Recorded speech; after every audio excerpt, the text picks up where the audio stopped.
Good evening, everyone out there. And I hope all of you here have already been attending and enjoying our admissions chat extravaganza this week so far. We had a great chat with Stanford admissions on Sunday.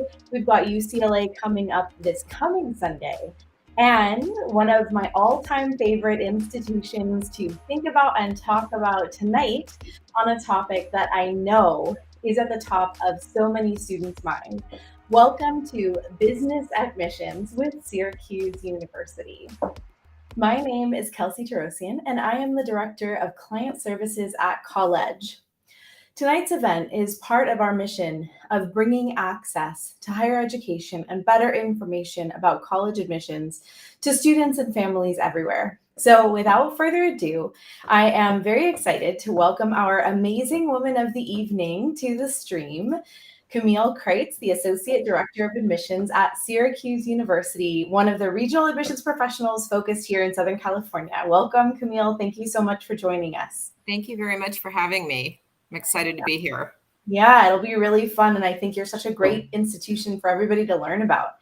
And even more than that, I'm super excited to talk business admissions with you because for me, I think one of the most unique things about Syracuse is its combination of kind of very pointed strengths in a wide variety of different kinds of academic and artistic programs. Like we've got Whitman School of Management, which of course we're going to talk about tonight, but you've also got the Volunteer program, wonderful film, awesome journalism, even a social work program, paired with so much practical hands-on experience.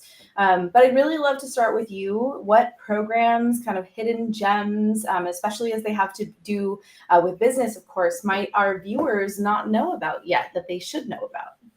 Sure. Well, besides our business school, our Whitman School of Management, we also have a major called Communications and Rhetorical Studies. Mm-hmm. And it's actually a communications major, but it has 6 tracks, one of which is business and industry.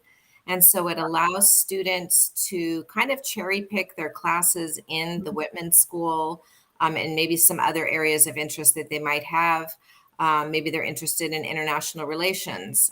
We do have a minor in international business as well. But the communications and rhetorical studies really allows students that opportunity to do communications and business. And because students don't know about it, it's sometimes not as competitive to get into as business schools are generally. We also have a 4+1 undergraduate plus MBA program through our business school. Really incredible. And I love hearing about these kinds of gems because I think one thing that students are really hearing a lot right now is how much more competitive business programs, like specific business programs with direct entry, are to get into. And so hearing about a gem like the Communication and Rhetorical Studies program, I think can help students think a little bit outside of the box, that there can be some other options aside from the very obvious business programs. But knowing that that's such a strength at Syracuse, tell us a little bit about business. Like why Syracuse for business over some other school for business? Well, I think the first thing that you mentioned is that we are direct entry. So when you apply to Syracuse through the Common App, you're going to apply directly to the Whitman School of Business, if that's what you are looking for. And you'll start taking your business classes your first semester freshman year. And the reason we do that is because by your junior year, we want you to be taking those required internships, and we want students to have at least 10 business classes under their belt by the time they do that, so that they really have a wealth of experience before they actually go to work. And tell me a little bit about these required internships. That sounds unique in and of itself. Well, we tend to encourage students to do their internships off campus because we have a lot of professional organizations on campus for students. We have a multi-million-dollar investment fund that's run by students on campus. We have marketing programs on campus where our students are working with Fortune 500 companies. So off campus is when we encourage them to do those official internships, and that may be when they go home for the summer. It may be during one of our semester internship programs. We have programs in New York, Washington, D.C., and Los Angeles for juniors and seniors. And it may be when they study abroad as well. That's truly incredible, and I bet your job placement outcomes, especially in business, are phenomenal because of that programming that you offer. That's correct. And a lot of our students that are doing those internships, especially senior year, a lot of them are getting hired right out of their internships. So Amazing. they already have their job squared away before they even graduate from college. Wow, that's just Mhm. incredible. I think, as I've noticed, kind of an uptick in business and in STEM, and I think that this is largely in reaction to kind of all of the nationwide insecurity, economic instability that we all felt Mhm. in the thick of the pandemic. I think that having programs like that that offer direct pathways into an actual job are amazing. And I'm curious to know, I mean, are you seeing that uptick in business as well from your side of the desk, I guess? Definitely a lot more requests for business. Mhm. Also, a lot of entrepreneurship, and entrepreneurship is actually one of our top majors within the business Oh, school. wow. But I Mhm, just noticed that a lot of students during COVID, mhm, they started their own businesses, or maybe they helped their parents' business, get online. And so they modernized it and created some kind of an online platform for it. mhm, So mhm, students are looking at that mix between business and technology, and they're also looking for entrepreneurship. They really want to create their own business and work for themselves. mhm. So true. And many, if you don't know this out there watching, many business programs actually don't offer kind of a direct major in entrepreneurship. It's a class maybe that you take. It might be a minor or something like that. But this is another of the many strengths of Syracuse is just having that piece. So since you're kind of bringing up a little bit of what you're seeing in the applicant pool, seeing this like kind of growth in entrepreneurship in your students. Let's talk about kind of reviewing applicants for the business program specifically. What are some of the things that you look for in business students that maybe is a little different than what you would look for in a general pool application? Particularly, I'm thinking about math level or evidence of entrepreneurship, any other kind of extracurriculars or softer things that you really look for in that process. We don't always look for specific experience because sometimes students aren't it's not available to them. Right. They may not That's true. have an entrepreneurship opportunity at their For school sure. or in their community. Hmm. Um, but we are looking for rigor. We're looking for students that challenge themselves both academically and also outside of the classroom. So anything that they've done to show sort of rigor, that they've gone the extra mile. Academically, based on whatever the high school offers, we're looking to see that students are challenging themselves within the Yeah. curriculum. Yeah. And we definitely are looking for higher levels of math. If you haven't taken statistics and calculus, particularly calculus, then you won't be competitive when we're reading your application. Mhm. That's so important, I think, for students to know. And so I hope all of my students and parents of especially younger students are out there paying attention that colleges really do like to see calculus. And especially if you're going for one of those more competitive majors like business, statistics can be nice. It can be helpful if you're going into business. But if it's a choice between statistics and calculus, what I'm hearing is calculus really be the route to go if you had to choose between the two. Is that fair to Mhm. say? Yes, at least for the business school, yes. Yeah, Mhm. absolutely. Okay, that's wonderful. And so I think, as we kind of come through, I know it's a very quick interview, but we do want to make sure we have space for, our viewers out there to start thinking of questions.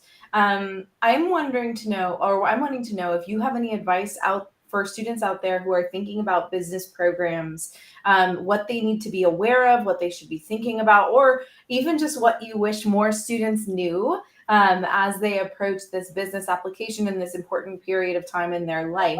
Would love to hear your kind of words of wisdom here. I think that students should really check with every single school that they're looking at to find Mm, out what their requirements are and what their recommendations are. mhm. If a school interviews, if they offer admissions interviews, especially in programs like business that are so competitive, I would definitely encourage you to be interviewing. And that's Yeah. something you want to ask schools early on because not all schools interview at the same time. So Mhm. we, for example, interview before you apply, and other schools will only interview after you apply. So And true. so Yeah. it's important to know when to interview. Yeah, for sure. And actually, I think it would be useful to know. I think a lot of students don't realize there's a couple of different types of interviews in the whole process. And can you share a little bit about what is the role and the benefit of interviewing in the Syracuse process specifically? Right. So our goal in the interview is to get to know you better. Hmm. The application isn't very personal, except for that personal statement. It's a lot of Right. facts and figures. So it's a way for us to get to know you better, but it's Hmm. also a way for the student to get to know us, to ask more Hmm. questions, and Hmm. also to perhaps give us some more context about anything that maybe isn't exactly doesn't look perfect on their application. Hmm. So maybe a lower grade, maybe Hmm. a semester that wasn't as good, Hmm. maybe the fact that maybe there's a semester when you didn't have as many activities and you want to explain that to us. So whatever that might be, maybe you have a learning difference that you want to talk about. So Hmm.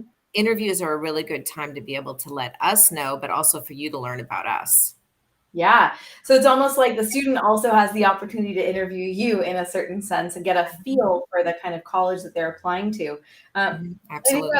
yeah, it's such wonderful advice. The other thing that I'll say, just for students out there, because I was thinking about what you said about the students during the pandemic who had these entrepreneurial moments where they were helping a community group, a family member, an existing business to really grow. Oftentimes that kind of thing is the kind of thing that students discount when it comes to their activities section or comes to their, even maybe not their essay but their activities section.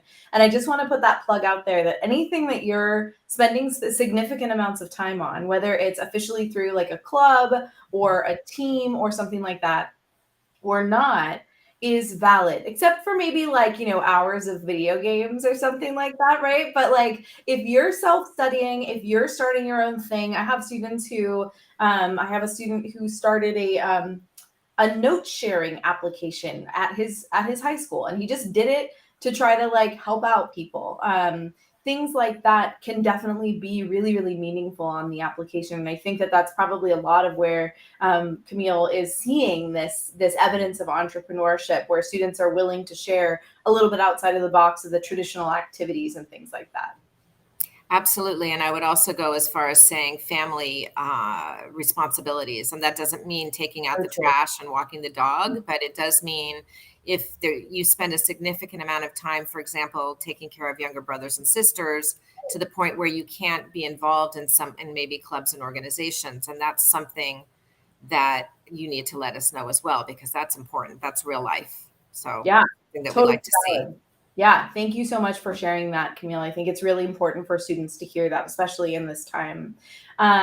So as we come to a close, we're going to try to get to as many questions as we can. Please pop them into the comments box on your respective platform as you're watching. But if you find that you have more questions, please feel free to reach out to Syracuse Admissions directly. They're very nice people. As you can see, Camille is one of them. And I'm going to go ahead and put the contact information here.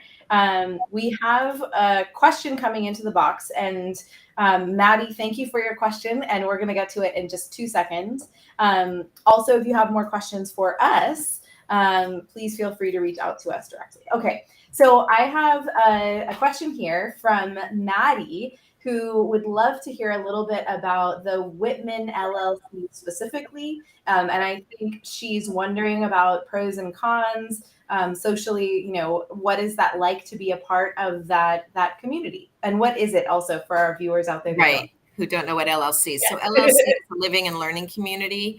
And what that means is it's a themed dorm floor, Mhm, within your residence hall. And so mhm, students, incoming freshmen can apply to live on a floor that might be all students that have your same major or at least are in the same college. So let's say within the business school. right. Some are also social, might be with your identity, might have to do with some of your activities.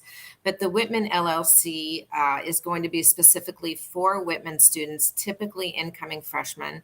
And Mhm, what it does is it allows you to live with students that are in your same college and therefore you can be creating study groups. It's sort of already created automatically. So the pro is that you're with people that have similar interests to you, are studying similar things.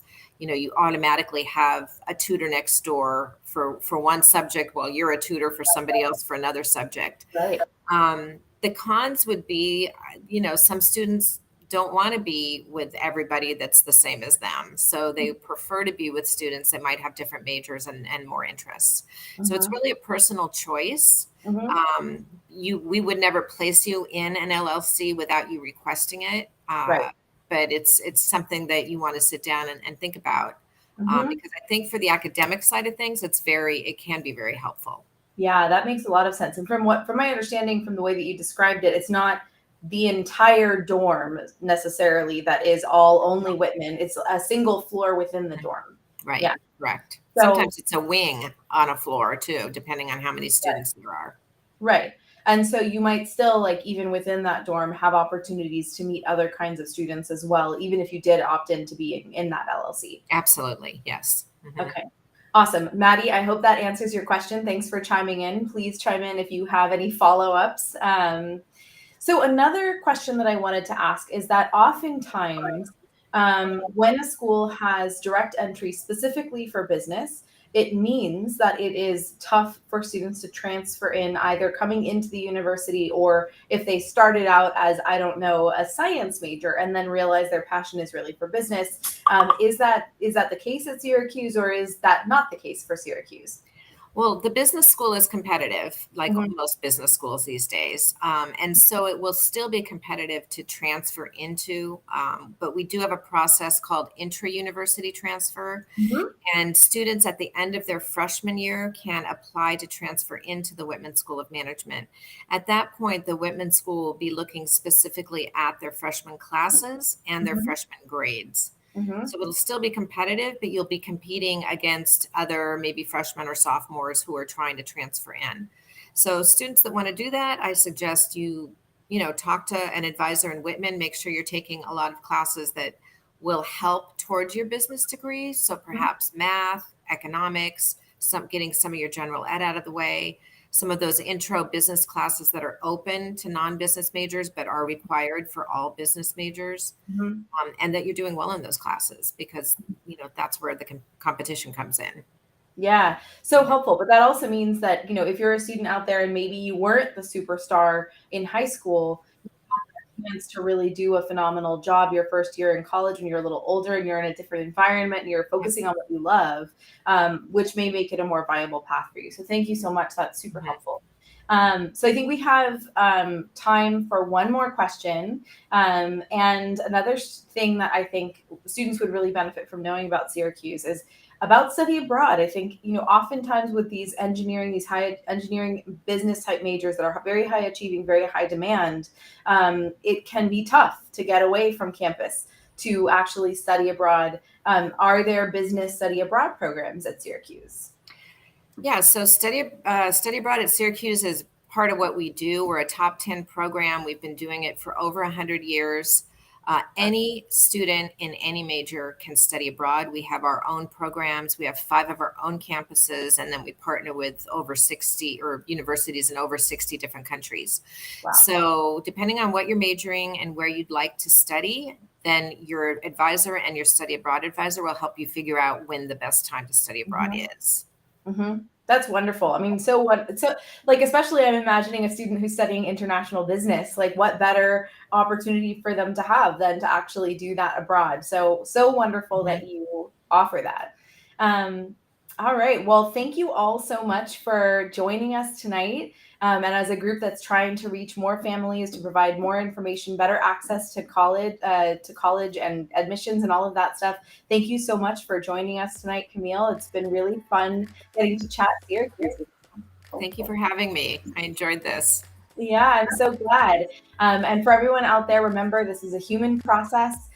You've got this. So reach out, get your help. People like Camille are on every single campus out there, and they're ready to help you. That's their job. That's their passion. If you find you need more help, reach out to us as well. And on Sunday, we have the final of our admissions chat extravaganza week.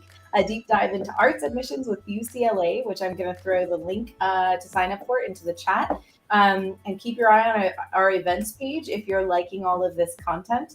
But thank you so much to everybody, and I hope you have a wonderful rest of your Thursday. Good night. Night.